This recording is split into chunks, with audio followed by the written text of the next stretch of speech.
Pendant 6 ans, cette vidéo n'intéressait personne. Pendant 6 ans, elle dormait sur Internet, puis du jour au lendemain, elle réapparaît. Et cette fois, elle envoie son auteur devant la justice. Alors une question s'impose, pourquoi maintenant simple application de la loi ou calendrier étonnamment bien choisi? Le parquet général de Conakry vient d'ordonner des poursuites contre Fodé Moussamara, plus connu sous le nom de général El Sisi. Les accusations sont sérieuses, propos à caractère ethnique, incitation présumée à la haine, des faits qui, s'ils sont établis par la justice, sont lourdement sanctionnés par la loi. Mais cette affaire ne commence pas aujourd'hui, elle commence bien avant.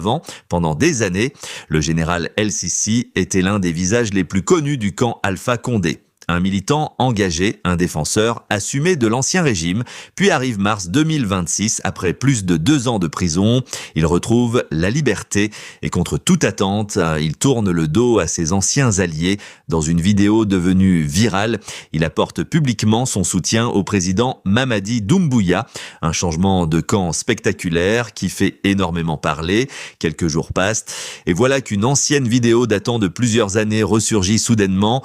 Pourquoi cette vidéo ressort-elle précisément aujourd'hui? C'est la question que beaucoup se posent.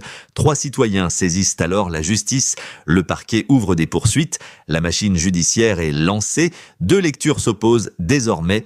Pour les plaignants, peu importe que la vidéo ait 6 ans, si des propos enfreignent la loi, ils doivent être jugés. Le temps n'efface pas une éventuelle infraction et personne ne doit bénéficier d'un traitement de faveur de son côté.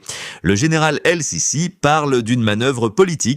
Selon lui, la vidéo aurait été ressortie parce qu'il a changé de camp. Il affirme qu'elle aurait été sortie de son contexte et il dénonce des pressions visant également sa famille. À ce stade, ce sont des affirmations qui devront être examinées dans le cadre de l'enquête, mais cette affaire pose une autre question. Si cette vidéo était connue depuis des années, pourquoi aucune procédure n'avait-elle été engagée auparavant?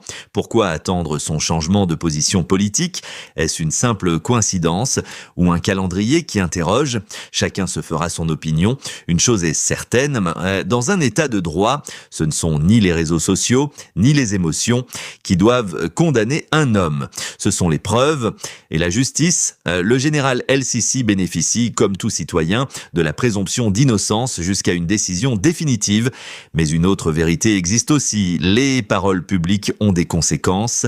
Même plusieurs années après, l'affaire ne fait que commencer et elle pourrait bien devenir l'un des dossiers les plus suivis de cette année. Alors dites-nous, selon vous, la justice agit-elle simplement parce que la loi l'exige ou le moment choisi soulève-t-il des interrogations légitimes? Le débat est ouvert, à vous la parole.